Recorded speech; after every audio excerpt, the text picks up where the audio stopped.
Subscribe now and press the bell icon. Never miss an update. Good morning प्रिय विद्यार्थी, आप सभी का स्वागत है यूट्यूब चैनल पर। और आज हम पढ़ेंगे कि आपको जैसे बोर्ड के आपको सामने दे रखा है कि त्रिकोणमिति समीकरण क्या होती है, इसकी डेफिनेशन और इसके सॉल्यूशन के बारे में आज इस वीडियो में हम चर्चा करेंगे। तो प्रिय विद्यार्थी, अगर आपने त्रिकोणमिति के बाकी जो भी आपने वीडियो नहीं देखा तो आपके साइड में आई टैब जाकर वहां पर आप सभी हमारे वीडियो आप देख सकते हो। तो प्रिय विद्यार्थियों, सबसे पहले हम इसके त्रिकोणमिति समीकरण होती क्या है, इसकी परिभाषा डेफिनेशन क्या होती है, उसके बारे में बात करेंगे। तो सबसे पहले सबसे जरूरी ये होता है कि प्रिय विद्यार्थियों की आप कोई भी चीज पढ़ रहे हो, अगर आपको जैसे कोई त्रिकोणमिति या त्रिकोणमिति समीकरण कोई भी आप टॉपिक पढ़ रहे हो तो उसकी आपको बेसिक नॉलेज होना बहुत जरूरी है। अगर आपको उसका बेसिक नॉलेज अच्छा है तो आपको उसके क्वेश्चन करने में कोई दिक्कत होगी नहीं। तो प्रिय विद्यार्थी, हम शुरुआत करते हैं कि त्रिकोणमिति समीकरण कहते किसे। सबसे पहले ये त्रिकोणमिति समीकरण, तो त्रिकोणमिति समीकरण कहते किसके, इसकी डेफिनेशन क्या है। जरूर नहीं कि आपको डेफिनेशन कोई एग्जाम में पूछे, बहुत कम है चांस होता है कि कोई डेफिनेशन आपको गणित में पूछेगा, सीधे उसके क्वेश्चन पूछे जाते हैं। लेकिन डेफिनेशन इसलिए जरूरी पता होनी चाहिए क्योंकि हम कोई भी क्वेश्चन करेंगे तो हमारे को आसानी से उसमें कोई सोल्व करने में कोई दिक्कत नहीं होगी, क्योंकि उसको हम उसका बेसिक हमारा क्या रहेगा, अच्छा रहेगा, क्लियर रहेगा, तो आसानी से हम उसका क्वेश्चन है जो सोल्व कर देंगे। तो सबसे पहले हम पढ़ेंगे क्या त्रिकोणमिति क्वेश्चन है समीकरण कहते किसे। तो प्रिय विद्यार्थियों, अगर कोई एक ज्ञात चर है, मतलब कोई हमारे को पता नहीं कोई एक ज्ञात चर x है और x में क्या है कि त्रिकोणमिति फलन है, त्रिकोणमिति फलन के समीकरण को ही हम क्या कहते हैं कि त्रिकोणमिति समीकरण। जैसे प्रिय विद्यार्थियों, एक बार वापस मैं बता रहा हूँ आपको डेफिनेशन इसकी क्या है कि x को क्या है कि एक ज्ञात चर है, एक ज्ञात चर में त्रिकोणमिति फलन के समीकरण। एक ज्ञात चर x में है, कोई भी चर है, हमने जैसे मान लिया कोई x है, एक ज्ञात चर में त्रिकोणमिति फलन है, त्रिकोणमिति फलन के समीकरण को हम क्या कहते हैं, त्रिकोणमिति समीकरण कहते हैं। तो ये किसकी होगी परिभाषा, त्रिकोणमिति समीकरण की परिभाषा होगी।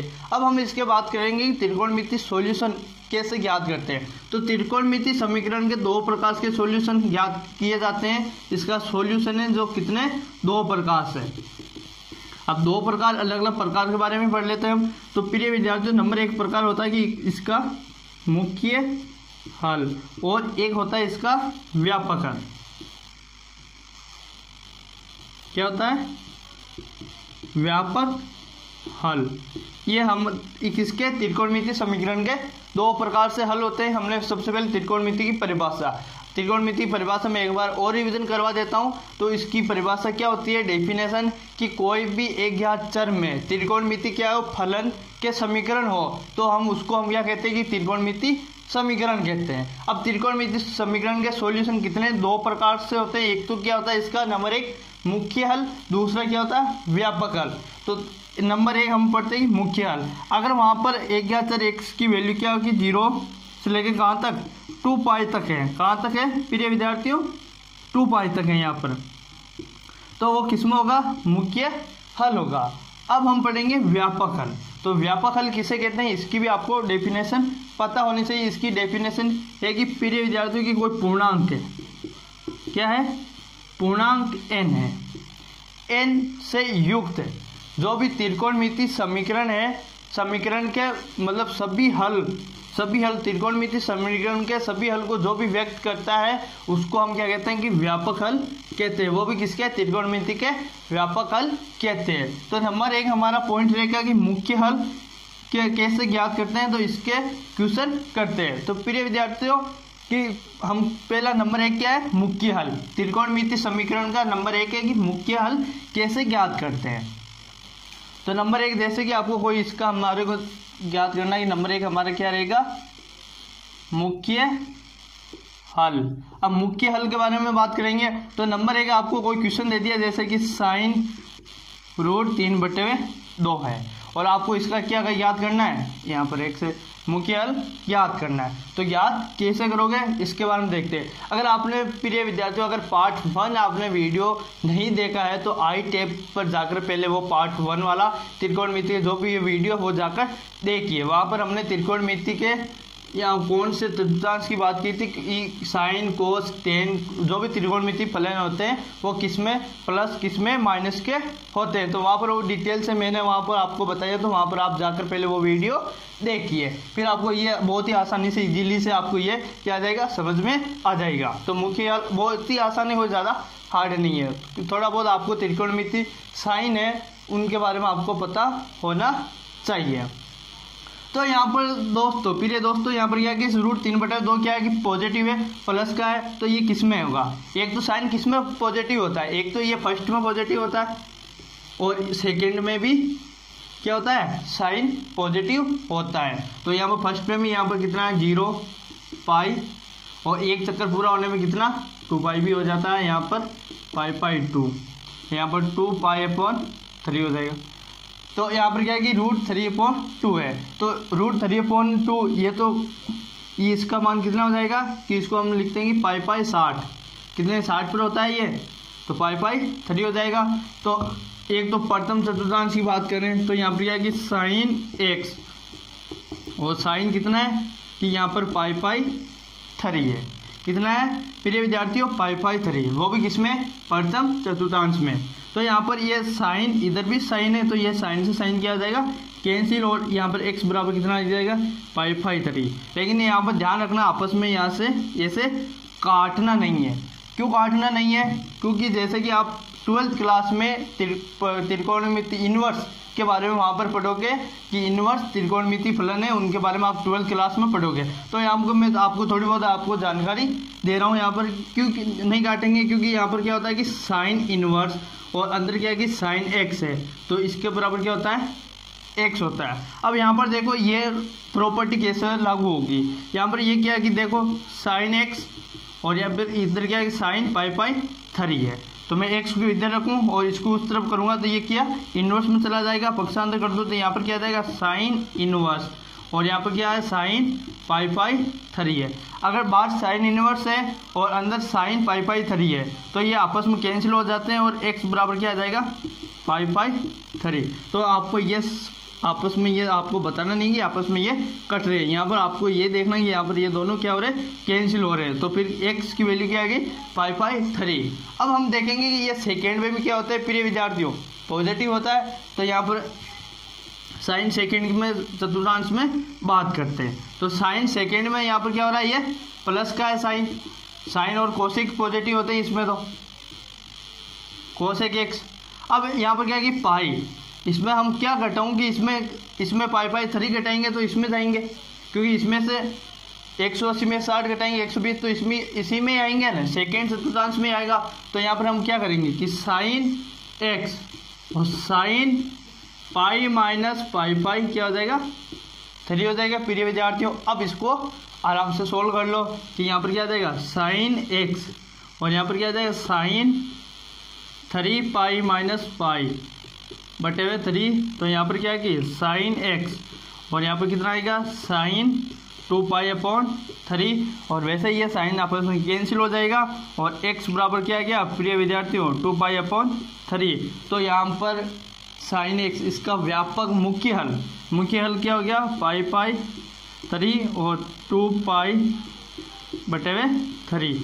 ये किसका आ गया मुख्य हल साइन x बराबर √3/2। ऐसे ही आपको और भी त्रिकोणमिति फलन देते हैं, जैसे ही आपको 10 दे दिया तो उसका आप व्यापक हल कैसे याद करोगे वो देखते हैं। जैसे कि आपको कोई भी दे दे कि 10x बराबर दे दिया 1 है, तो प्रिय विद्यार्थी यहाँ पर आपको कौन सा भी त्रिकोणमिति फलन दे दे तो बहुत ही आसान है, क्योंकि आपको सिर्फ इतना आपको पता होना चाहिए कि ये जो भी त्रिकोणमिति फलन है वो कौन से चतुर्थांश में प्लस के होते हैं, कौन से में माइनस के होते हैं। तो यहाँ पर जैसे कि आपको दे दिया कि 10x बराबर -1 दे दिया, अब वहाँ पर हमने प्लस का लिया था पहले सुना, अब की बार हम माइनस का ले रहे हैं। अगर आपको यहाँ पर दे दिया कि ये माइनस का है, अब 10 बराबर हम क्या लिख सकते हैं कि 10 45 10x, अब हम लिख दिया कि 10 इसका तो हो जाएगा π/4। अब क्या करेंगे क्योंकि ये माइनस का होता किस में है ये देखना बहुत ज़रूरी है। मान लो कि ये किस में हो गया, यहाँ पर पाई आ जाएगा, यहाँ पर 0, और एक राउंड करने पर 2 पाई हो जाएगा। तो ये किस में होता है कि ये माइनस का एक तो सेकेंड में होता है और एक किस में होता है, फोर्थ में होता है। तो हम यहाँ पर क्या करेंगे कि इस सेकेंड में होता है तो ये किस में पाई माइनस होगा, यहाँ पर क्या हो जाएगा पाई माइनस होगा, क्योंकि यहाँ पर प्लस करेंगे तो इसमें चले जाएंगे, इसमें तो 10 किस में थर्ड में तो क्या होता है 10 पॉजिटिव होता है और सेकेंड में क्या होता है नेगेटिव होता है 10 थीटा। तो यहाँ पर इसमें चला जाएगा। अब यहाँ पर क्या होगा कि 10x और यहाँ पर क्या जाएगा 10 4 पाई माइनस पाई बटे हुए पाई, यहाँ पर क्या हो जाएगा 10x और 10 3 पाई अपॉन 4 हो गया। अब ये 10 से 10 कैंसिल तो x बराबर कितना गया 3 पाई अपॉन 4। ये किसका, इसका व्यापक हल आ गया। अब एक इसमें आया है। अब ये माइनस का 10 किस में होता है प्रिय विद्यार्थी, इसमें थर्ड फोर्थ में भी होता है ना, क्यों यहाँ पर कौन सा cos x और कौन सा sec थीटा sec x, ये दोनों क्या होते हैं इसमें प्लस के होते हैं, बाकी सभी क्या होते हैं नेगेटिव होते हैं। तो यहाँ पर हम इसमें जाएंगे तो यहाँ पर मैं क्या कि 10x, अब यहाँ पर 2 पाई पर आ रखा है 10, अब इसमें जाना है तो 2 पाई माइनस क्या करेंगे 5 पाई 3, तो यहाँ पर 10 2 पाई माइनस 5 पाई 3 हो गया। अब इसको सोल्व कर लो कि यहाँ पर क्या है कि 10x और यहाँ पर क्या आ जाएगा 10, यहाँ पर 6 लघुत्तम ले लूँ 6 पाई माइनस पाई बटे हुए 3 आ गया। तो यहाँ पर क्या आ जाएगा 10x और यहाँ पर 10 2 पाई होते हैं 6 और 5 पाई अपॉन 3 आ गया और x की वैल्यू कैंसिल हो जाएगा तो x की वैल्यू कितनी आ जाएगी प्रिय विद्यार्थियों 5 पाई अपॉन 3। तो ये दोनों क्या आ गए x बराबर कितना है 3 पाई अपॉन 4 और 5 पाई अपॉन 3। एक इसकी वैल्यू आ गई कि इसके 10x बराबर -1 करके आ गया मुख्य हल। जैसे कि आपको और दे दें कि cos 1/2, आपको एक और ले लेते हैं एग्जाम्पल, जैसे कि आपको दे रखा कि cos 1/2 का आपको क्या करना है कि मुख्य हल ज्ञात करना है। तो ज्ञात कैसे करते हैं, जैसे कि आपको दे रखा कि cos क्या है, cos की x की वैल्यू क्या है 1/2 है और आपको इसका क्या करना है प्रिय विद्यार्थी, इसका मुख्य हल ज्ञात करना है। तो इसका मुख्य हल कैसे ज्ञात करोगे अब यहाँ पर सबसे पहले आपको ये पता यहाँ पर किसका चिन्ह है प्लस का है, तो आपको ये देखना होगा कि ये कोस है प्लस का किस में होता है। तो कोस एक तो फर्स्ट में किसका होता है प्रिय विद्यार्थियों पॉजिटिव होता है और एक इसमें यहाँ पर फोर्थ में क्या है कोस पॉजिटिव और इसमें भी क्या होता है कोस एक्स पॉजिटिव। क्यों हमारे को पता है कि फर्स्ट में तो सभी ऑल त्रिकोणमितीय फलन है वो क्या होते हैं पॉजिटिव होते हैं और सेकेंड में किसमें इसमें कोस और कौन सा सेक, यही दो त्रिकोणमितीय फलन है, यही क्या होता है इसमें पॉजिटिव होते हैं। तो हमारे को देख क्या रखा है पहले सबसे पहले ये देखो कोस बराबर 1/2 दे रखा है, तो 1/2 किसका है प्लस का है, तो ये किस में आएगा एक तो फर्स्ट में आएगा और किस में आएगा फोर्थ में आएगा। तो नंबर 1 हम बात करें कि ये फर्स्ट में है, एक टाइम हमने मान लिया कि ये किस में फर्स्ट में है, तो यहाँ पर क्या आएगा कि कोस एक्स कोस। अब इसको 1/2 को मैं क्या लिख सकता हूँ, इसको मैं ऐसे लिख दूँ कि 5/3, क्योंकि कोस 60 का मान कितना होता है 1/2, तो यहाँ पर कितना आ गया 5/3। कोस से कोस कैंसिल तो x बराबर कितना आ गया 5/3, ये कोस का x का वैल्यू आ गई। अब प्रिय विद्यार्थियों अब हम जाएंगे कि ये किसमें कोस फोर्थ में, क्योंकि कोस इसमें भी पॉजिटिव होता है और इसमें भी पॉजिटिव होता है। अब हम किस में चलेंगे फोर्थ में चलेंगे, तो यहाँ पर क्या है कि कोस एक्स। अब कोस को हम किस में कि कोस फोर्थ में जा रहे हैं, तो यहाँ पर क्या आएगा कि इसमें 2 पाई है, 2 पाई में से माइनस करेंगे तो भी इसमें जाएंगे, यहाँ पर प्लस इसमें 2 पाई में जोड़ेंगे इसमें चले जाएंगे, लेकिन हमारे को जाना किसमें इसमें यहाँ पर जाना है, क्योंकि हमारे को इन्वाइट यहाँ पर किया हुआ है तो हम यहाँ पर भी जाएंगे। ये थोड़ी आपको कोई शादी का कार्ड कहीं का आपको मान लो कि अजमेर का दे रखा और आप जयपुर थोड़ी जाओगे, तो यहाँ पर हमारे को किस में जाना है इसमें जाना है, किसमें फोर्थ में जाना है। तो हमारे को इन्वाइट भी इसमें किया तो हम किस में जाएंगे इसमें जाएंगे फोर्थ में, और ये फोर्थ में क्या है पॉजिटिव होता है, तो यहाँ पर क्या करेंगे 2 पाई माइनस क्या आएगी यहाँ पर पाई 3 आ गया प्रिय विद्यार्थियों। अब इसको हम क्या करेंगे, सोल्व कर लो। तो यहाँ पर क्या आएगी cos x और यहाँ पर क्या आ गया cos 6 पाई माइनस पाई। यहाँ पर मैंने एलसीएम लिया है और नीचे कितना आ जाएगा 3, ये इससे गुणा आ जाएगा 3 दूनी 6 पाई माइनस पाई बटे हुए 3। तो यहाँ पर कितना आ गया cos x cos 5 pi upon 3 और यहाँ से cos तो cos कैंसिल हो जाएगा। तो x बराबर कितना आ गया 5 पाई अपॉन 3। तो यहाँ पर हमारा इसका व्यापक हल क्या आ गया, एक तो आ गया कि यहाँ पर पाई अपॉन 3 और 5 पाई बटे हुए 3। तो यहाँ पर आपको किसका हल प्राप्त हो गया, cos 1/2। ऐसे आपको कोई भी त्रिकोणमितीय फलन देते आप सभी के ऐसे ज्ञात करते क्या करते हैं मुख्य हल, जो कि आपको एक चीज़ का पता होना चाहिए प्रिय विद्यार्थियों। आपको ये चीज़ इसके बारे में आपको त्रिकोणमितीय साइन है उसका आपको थोड़ा बेसिक नॉलेज होना चाहिए। आपको अच्छा बेसिक नॉलेज है तो आप कौन सा भी त्रिकोणमितीय आपको फलन देते हैं तो आपको उसका आराम से मुख्य हल ज्ञात कर सकते हो। तो प्रिय विद्यार्थियों, आपको अगर ये हमारा वीडियो आपको अच्छा लगे तो आप हमारे इस वीडियो को लाइक कमेंट और हमारे चैनल को सब्सक्राइब ज़रूर कीजिए और इस वीडियो को अपने दोस्तों के साथ ज़रूर शेयर करें। तो thank you my watching video. Subscribe now and press the bell icon. Never miss an update.